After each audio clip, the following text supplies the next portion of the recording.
igual tienen, bueno, el PowerPoint, ¿cierto? Ya se subió a Classroom y cualquier cosa, igual me pueden enviar un mensaje, WhatsApp, correo, lo que sea, si es que tienen alguna otra duda, ¿ya? Para hoy día vamos a terminar de entregar el trabajo, así, o sea, dar las instrucciones del trabajo. Y la otra semana comenzamos ya, comenzamos con la unidad, ¿cierto?, de ciudadanos de opinión, se llama unidad 2, que es de argumentación, ¿ya? Y voy a crear igual una cápsula porque si alguno revisó el Power, les di como un formato, ¿cierto?, legal que les voy a pedir para la entrega del trabajo. Word, tamaño carta, letra Arial, justificado por ambos lados, interlínea 1.0, etcétera. Todas esas cosas que no se me van a hacer muy fáciles de explicar si no tenemos el dato. Entonces creo que voy a grabar una pequeña cápsula y les mando un video diciendo las instrucciones, ¿ya? De cómo se hace eso. Habíamos dicho el otro día, ¿cierto?, que en la clase que, en resumen, ¿cierto?, el comentario literario era que ustedes iban a comentar a través del parafraseo, ¿cierto?, que dijimos que parafrasear era decir algo, pero con sus propias palabras, ¿cierto? Ya que no significaba que era una copia, ¿ya? Y es como, igual me acuerdo que en la primera prueba le había comentado a alguien, sí, hubieron pruebas que se copiaron, ¿verdad? Copia de internet, textuales, copia, plagio, ¿ya? Habían otras copias entre ustedes, tal cual, copia, plagio, pero había una persona, no eran dos señoritas, pero no recuerdo bien sus nombres, debíamos haberlo anotado, que muy inteligentemente utilizaron esa técnica de parafrasear, ¿ya? Y estas señoritas mantuvieron las ideas principales de nombrarme, pero todo lo demás dijeron con sus propias palabras, ¿ya? Y se notaba que había esa técnica del parafraseo, por ende, estaba correcta, ¿ya? También les comenté que por eso la idea es seguir reforzando esto de parafrasear, porque es una técnica que ustedes también pueden utilizar en el instituto, en el futuro, o en la universidad, ¿ya? Porque si usted en la universidad copia o plagia, lo pueden castigar con un semestre sin hacer clase, o con un año, o cancelarle la matrícula. A ese nivel, ya no es un 2 porque copió, ya aquí le cancelan la matrícula. Por ende, usted tiene que, jóvenes, después se pueden ir juntos de las manos. Después entonces si ustedes aprenden de chiquititos a parafrasear, se les va a hacer mucho más fácil, ¿ya? Que llegar a la universidad y a veces uno no sabe mucho. ¿Ya? Ya. Entonces, ¿qué tiene que tener este texto? El comentario literario. Nosotros habíamos avanzado con esto, ¿cierto? Vamos a ver la grabación. Ya habíamos avanzado con esta diapo, ¿cierto? Que nos decía qué tenía que tener básicamente. ¿Quieren que lo volvamos a ver? ¿Sí? Ya. Ya, partíamos entonces, decía, esa diapo que decía cómo hacer un comentario literario. Sí, cierto, nos apareció un cuadrito y nos decía primero algo de la lectura inicial.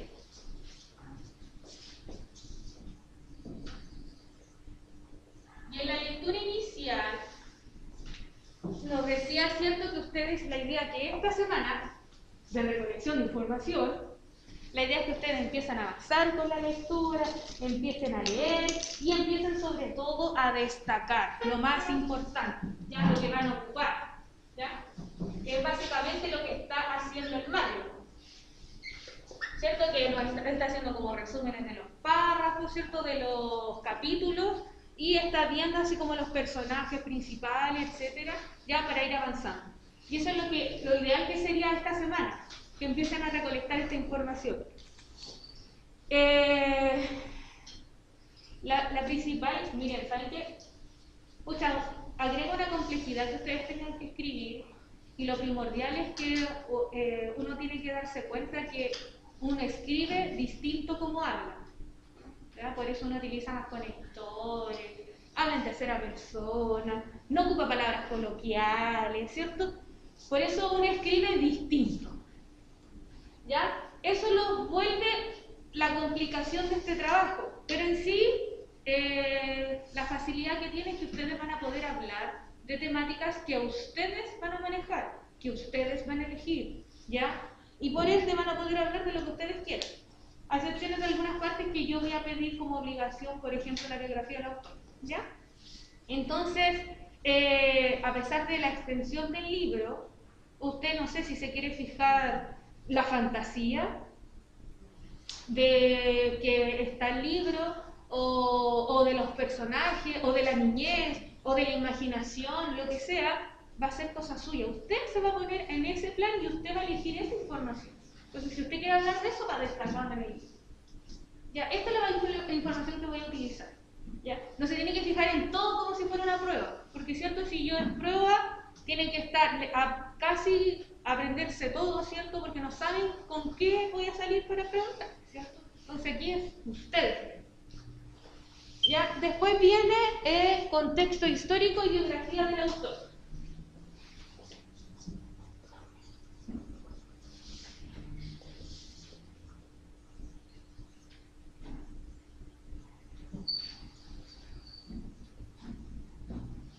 ¿Esto dónde tendría que ir en nuestro maravilloso trabajo?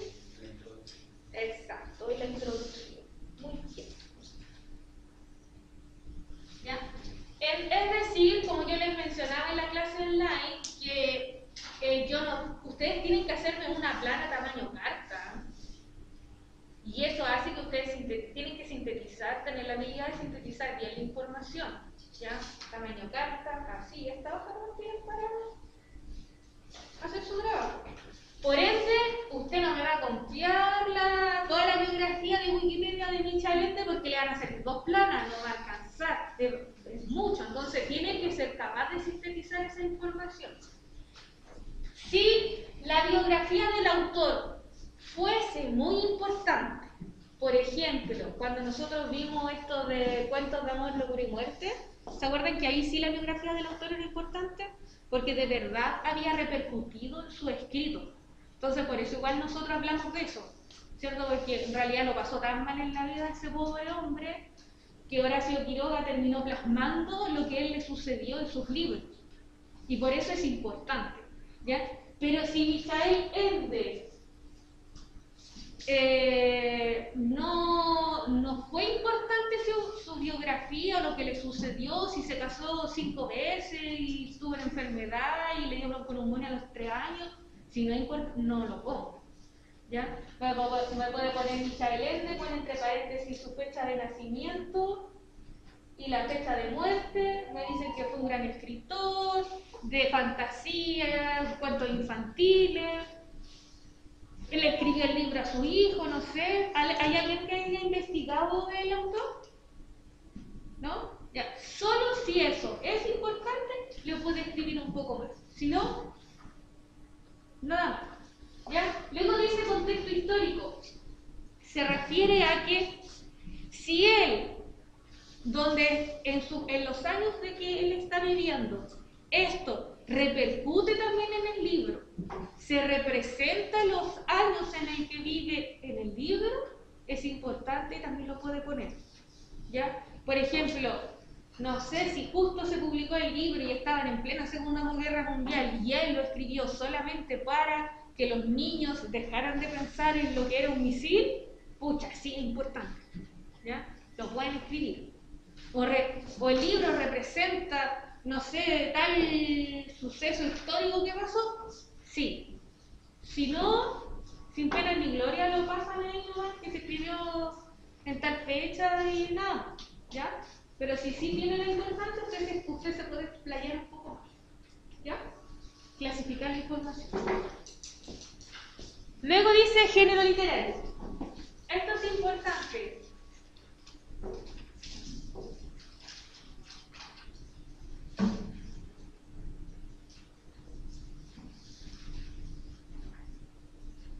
Ya nos dimos cuenta que en la primera unidad todos los autores que nosotros estuvimos viendo ejemplos de narrativa, ¿cierto? Y de poesía, pertenecían, ¿cierto?, al romanticismo.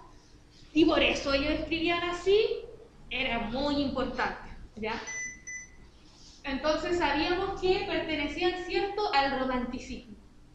Usted tiene que identificar e investigar si este libro pertenece a algún género, ¿ya?, o una corriente literaria y nombrarlo, ¿ya? Porque, por ejemplo, si usted me dice que el texto es del romanticismo, después en el desarrollo puede hablar más del tema y decir que utiliza tal técnica, habla mucho de la descripción de espacios, o muestra la libertad interior, no sé, ¿ya? Ahí tiene mucho argumento para poder escribir un poco más. Ya, contenido del texto. Ya, entonces todo esto para la intro.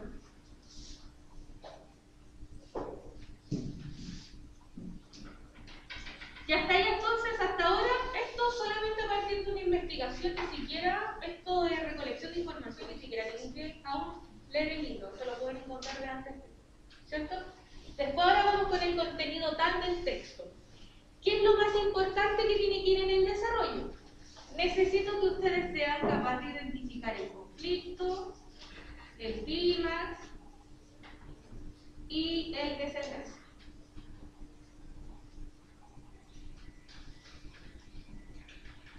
¿Ya? Es decir, ¿cierto? Hablamos un poco en la clase online de qué era el conflicto, ¿cierto? Que dijimos que era un choque de fuerzas en oposición, donde ustedes tenían que descubrir, ¿cierto?, quién es el protagonista. ¿Quién es el protagonista del libro?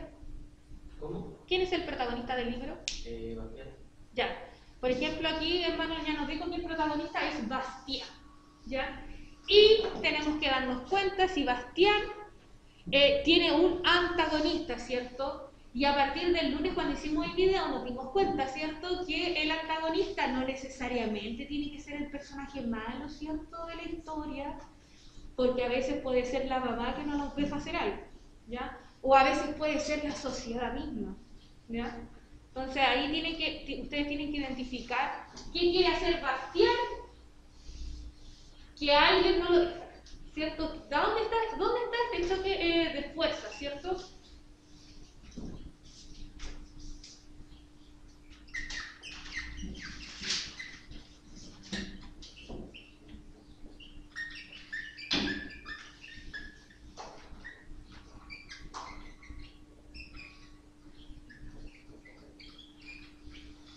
Estábamos hablando con sus compañeros en el, ¿cómo se llama?, al lado, y decíamos, dábamos un ejemplo de, no sé, de Megamente. Y decíamos, en Megamente es cierto que tenemos el protagonista que es Megamente. ¿Y quién es el antagonista?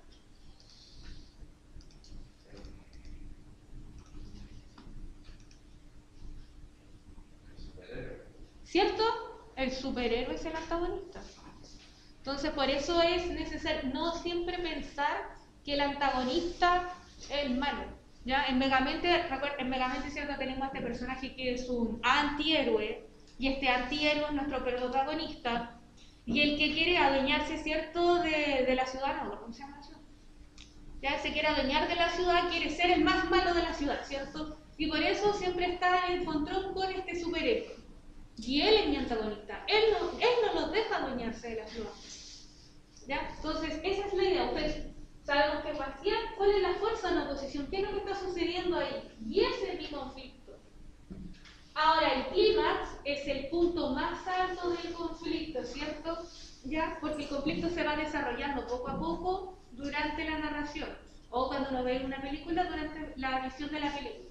¿Ya? Y el clímax es el punto más alto, donde justo, como antes del desenlace, donde justo se mató a alguien, justo se pelearon, el momento más interesante, donde todo, ya ese es el clímax. Ya usted tiene que ser capaz en el desarrollo de decirme, la historia interminable trata de Bastián, el personaje que bla bla bla bla, y pasa esto y esto y esto, y está involucrada en esto, y ahí solo me nombra, porque ciertos son. Ustedes tienen que tener la capacidad de resumirme 280 páginas, más o menos, entonces es solamente un poco de línea, así que tienen que tener la capacidad de hacerlo. Y por eso es lo más importante identificar el conflicto, el clímax y el desenlace. ¿Ya? No van a empezar a hablar de todos los viajes que hizo Bastián. personaje principal, pues. Ya. Después dice reconocer los temas o motivos centrales.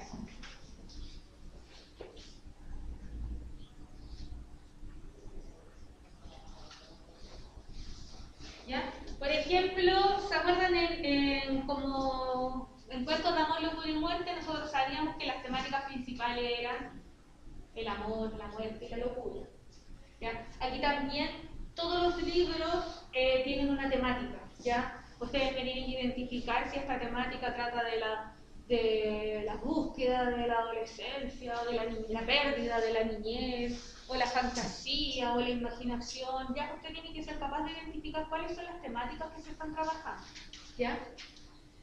Ahí les voy a dar un ejemplo que hay una niña que hace un comentario literario y en la temática ella sola no nombra, ¿no? Así como, habla de la pasión y solo me la nombra y de aquí la desarrolla un poco. Nada, así como, y esto se puede ver reflejado, por ejemplo, cuando Marquian hace tal cosa y tal cosa. Sería. Y dice, después la estructura.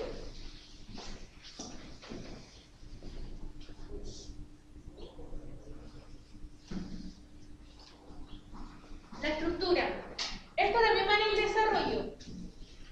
Tiene que ver con cómo es la composición del libro, ¿ya? Por ejemplo, si los capítulos, cómo están subdivididos, son importantes, ustedes los pueden nombrar, ¿ya? Y poder agregar esa información acá en el trabajo. Si no, no, ¿ya? Por ejemplo, en el segundo medio nosotros leímos un libro que se llamaba Como agua para chocolate y cada capítulo representaba una receta de cocina.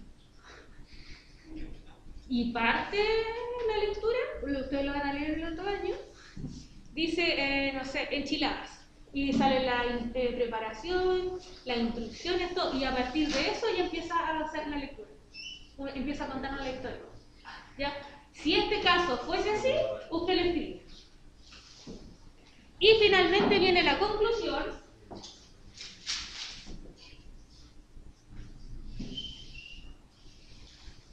Y en la conclusión, para hacer una correcta conclusión,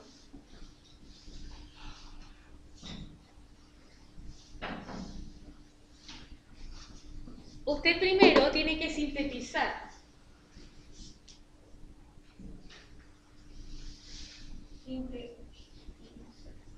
Es decir, me hace un resumen muy breve de lo que ya dijo, 2 líneas, 3 líneas. Ya me sintetiza eso. Luego me da su opinión personal.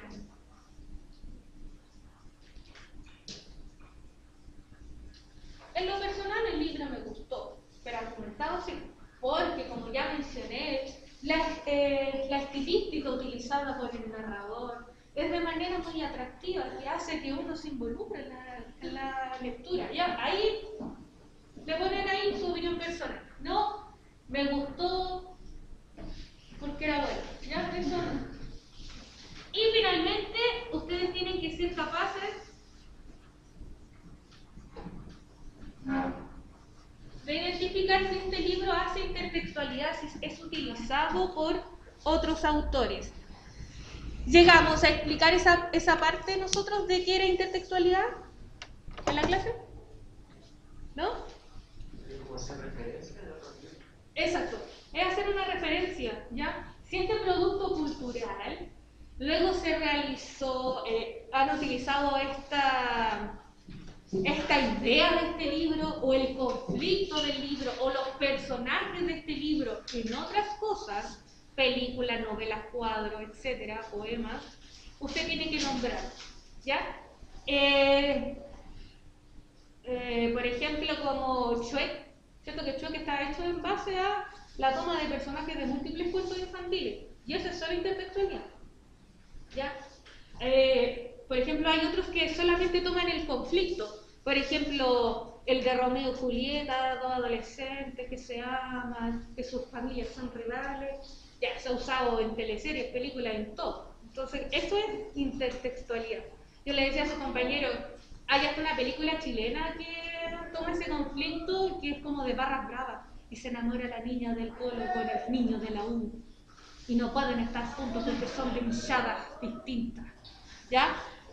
A ese nivel, ¿ya? Entonces usted tiene que identificar si este conflicto o los personajes han utilizado intertextualidad, ¿ya? Y eso sería el trabajo. Ahí. Lo último que me quedaría, que después hay una diapo que dice, esos son como tips, ¿ya? Que dice, consideremos cuando escribamos un comentario. Son como tips para ustedes. ¿Qué tienen que tener en consideración? Ya, lo más importante acá es que ustedes tienen que hablar en tercera persona gramatical.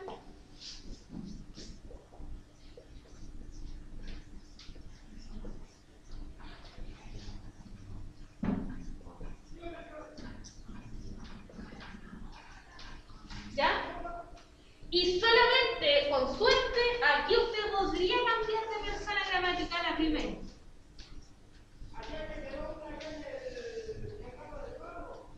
Cuando me diga, en lo personal, yo creo que ahí usted podría hablar en primero. Pero todo lo que me conlleva el trabajo, usted me habla en tercera persona gramatical. ¿Ya? Que sería básicamente, vamos a dar un ejemplo. Dice acá, por ejemplo, Laura Esquivel es una autora mexicana considerada una de las escritoras más representativas de la narrativa hispanoamericana y por la manera en la que incorpora el realismo mágico en su escritura. ¿Ya? No dice yo pienso, yo opino. En lo que siempre se equivocan, que me pasó cuando hice un trabajo así con primeros medios, era, me ponían consideramos. Me decían, no, encontramos que los personajes, o consideramos que, yo decía, ¿y quién no lo hizo solo? ¿Cuánta gente me metió en el trabajo? No entiendo. ¿Ya? Usted habla en forma neutra desde afuera. ¿Ya? Tercera persona gramatical. Esto, y qué más. Ahí lo de la pregunta. Aquí va, ¿cierto? Pregunta que invita al lector. O también pueden hacer más preguntas dentro del texto, ¿ya? Que son preguntas retóricas, preguntas que no requieren que usted las responda, sino que invitan al lector a reflexionar, ¿ya? Y aquí vamos a ver, ya aquí hay un ejemplo, ya que está en la diapo, que dice de como agua para chocolate, y dice, ¿se puede plasmar las emociones en un libro de recetas? ¿Ya? Y ahí ella dice, claro que sí, coma. Laura Esquivel lo logró en su aclamada obra Como agua para chocolate. Según lo que lleva avanzado Marlon, ¿qué pregunta podríamos hacer del libro? ¿Cómo fue posible? A nivel de pero por la fantasía. Porque es muy fantástico el libro, ¿verdad? Sí. ¿La fantasía supera la realidad? ¿La fantasía supera la realidad? Claro que sí, Michael Ende lo logró en el libro tanto. Ya pueden hacer algo así. Después, por ejemplo, ella acá en la introducción nos dice, aquí podríamos decir que ella nos dice, Laura Esquivel es una autora mexicana. Y ahí nos dijo al tiro lo que era autora del país de donde viene. Considerada una de las escritoras más representativas de la narrativa hispanoamericana. Y esa fue toda la información que nos agregó sobre la autora, porque eso era lo más importante del libro. En cuanto a ella como personaje, no plasma más allá de su historia en el libro. Por ende, ella no agregó más información del autor, ¿ya? Y lo dejó ahí. Y nos dice, y por la manera en la que incorpora el realismo mágico en sus escritos. Y ahí ella nos está diciendo la corriente literaria. Y lo dejó, nada más. Claramente este estilo se evidencia en el título de esta obra, Como agua para chocolate, una novela cargada de erotismo, tradición y sentimiento feminista. ¿Ya? Entonces eso básicamente lo nombra. Voy a grabar esa cápsula donde les diga cómo es el formato, ya, para que ustedes sigan y recuerden que esto se entrega en Word, ¿ya?